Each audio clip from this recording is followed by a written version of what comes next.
tugifite. Ndagira mbabwire ngo abantu barimo baracungana ngo n'ifaranga, ngo ifaranga rya electronique, ngo ifaranga ngo rimwe niriza ngo ntago nzarifata. Uryamye ku madeni y'abandi. Ubu urambwira ngo ifaranga wowe wamaze kurangira. Reka ngire ikintu mbabwira. Niba mushaka kugira umudendezo, mutangire mwitoze kubaho mu buzima butagira amadeni. Ndetse nuramuka wasumbirijwe wafashe ideni kubw'intege nke zawe, ujye umenya yuko muri ubwo bwenge bwo gufata ideni, ubwenge wihimbiye, uzamenye yuko ukwiye numara gufata ideni uzahindira ibyo urya. None urimo urafata ideni ugahita uhamagara umugore, gura igitenge cy'ibihumbi 200 n'ubundi byose ni kimwe, turemera tugaheba. Umudamu yarangiza ati se iki gitenge ko kitajyanye n'isakoshi, gura isakoshi ya 50 duhebe byose ni kimwe. Mudamu yarangiza ati rero hagomba inkweto zisa na ririya sakoshi ndetse zigasa na kiriya kinuza wanguriye. Yarangiza ati nazo zizane byose ni kimwe. Ajya kone ukabona umudamu aramubwiye ati ariko rero uku kuntu mba nambaye birambanga miliyoni ntafite imodoka. No nta kuntu twashaka imodoka. Oya amafaranga dufite ni make, reka dukodesha imodoka tuzatugenda mu kwezi ibihumbi 600 ku kwezi. Ningo uzajya kubona abantu bari mu ijuru rya pirate.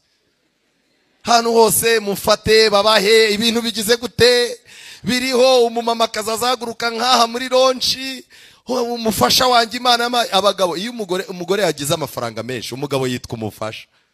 Umufasha wanjye ari hano Imana yamaye natambuke tubemerera inkunga. Hajya kunukana tubaye 300, ariko ubundi sheri twashyize wandi 200 bikaba 500. Guheba n'uguheba. Wazajya kuri banki ugasanga ifoto bagize gute. Uyu muntu uzamwigisha ubuhanuzi bwinjire, uyu muntu uzamwinjiza mu byo gutsindishirizwa n'ubuntu kubwo kwizera. Ntago bishoboka. Satani arashaka kudushyira ahantu uzaza ujya kubura umutwe amadeni awubike. Ari amadeni gusa. Ndashaka kubabwira yuko turi mu mwenda w'abantu badufashije gupfundikanya ngo tubone itangiro ryo kubaho. Ndajya mbabwire ngo uyu munsi wa none wicaye mu iduka, wirirwa wegamye, ujya mu modoka uva mu yindi, ugomba kwibuka umuntu waguhaye base akakwigisha kwambuka umuhanda, akakwereka aho barangurira. Ukeneye mu buryo budasanzwe kwibuka umuntu waguhaye akazi ko mu rugo ukiza. None ubu washatswe n'umukire, uriyicaye, ifiriti na makaroni ari byo numvise ngo niba ngo ari ukurisha ngo inkoko amafi. Sinzi ukuntu nabyumvise, ari indirimbo nabyumvisemo. Ariko reka mbabwire, turi mu mwenda ukomeye w'abantu baturandase tugitangira gufonda ubuzima. Ndagira ngo muri uyu mwanya nkwibutsa abantu wambariye amapantaro udafite ubushobozi bwo kuyambara. Ndashaka kwibutsa abantu bagutije inkweto kugira ngo ujye kuririmba muri korali.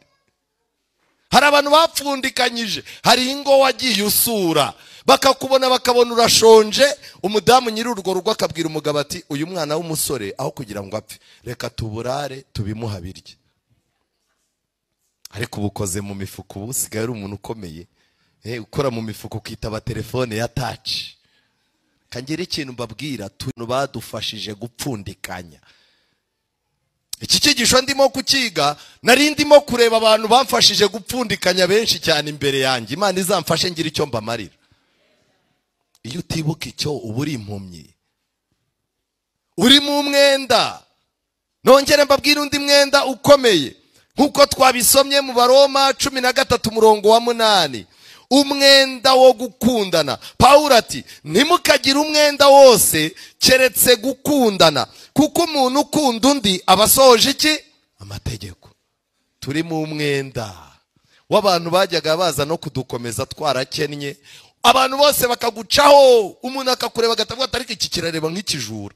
Naho urimo urareba ko hari nk'ahantu voka yaguye munsi y'igipangu kugira ngo uyirye, wareba urimo gukana umuntu agatangira agahamagara mu rugo ati mucunge hari ikintu cy'ikijura. None aho ngaho usigaye uhaca urimo kubaza hano hepfo hari ibibanza bigurwa. Imana igufitiye ibyigisho ishaka kukwigisha, kandi ukwiriye kubyihutamo igihe ubyiga. Ntukwiriye kwemera gukorwa n'isoni ku byerekeranye n'amafaranga, kubera ko kuba mu myenda bica intege kwizera kwawe. Iyo ufite ideni, kwizera kwawe gucika iki? intege, kandi bikagutera gucogora ndetse no kubitekereza ubwabyo. Gutekereza amadeni urimo ubwabyo bikaguhindura ukenda kumera nk'igikoko. Ukwiriye kugabanya ibyo uhaha kandi ugaharanira kwinjiza iki kintu kibura mu mibereho yawe. Ushobora kandi ukwiriye gukoresha imbaraga zawe zo gutegeka uburyo bwo gukoresha amafaranga arenza ayo winjiza. Iki kibazo turagifite ntitugifite? Ndagira mbabwire ngo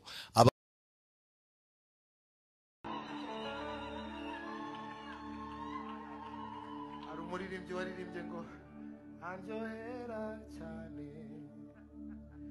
abuki uburyoha kawe ni mwiza n'uw'igikundiro cyinshi cyane, aryohera cyane abuki uburyoha kawe ni mwiza n'uw'igikundiro cyinshi cyane, uwanyimika nkaba umwami w'ishyanga rinini rite ry'imbata y'icyaha cyose, sinabikunda ahubwo niragize. nasanze buriya mu bintu ngiye buriya bituma ngira flexibility, uku kwiyoroshya no koroshya ibintu, harimo irimbi, harimo amagereza, harimo ibitaro ngo abantu b'indembe n'abandi bantu bakomerewe, harimo imfubyi, abakene n'abapfakazi. Njye bituma ubuzima bushyira hasi birenge. Niba kimwe muri ibyo ngibyo nta somo cyaguhaye, komeza wikakaze ugire gute. Buriya se wagiye muri gereza? Buriya abantu rega bataragera muri gereza mo imbere.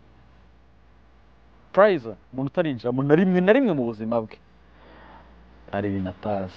Umuntu utarajya kwirimba, umuntu utaragera kwirimba ngo ahagarara arebe, ariko utaraganira n'umupfakazi wumva ukuntu yiyumva, utaraganira n'imfubyi, utaraganira n'umukene, ujye wiremereza. Ufite itariki uzapfiraho ariko ntabwo ari wowe uyigena. Korera icisha bugufi, hari umugani baca ngo inzira ntibwira umugenzi.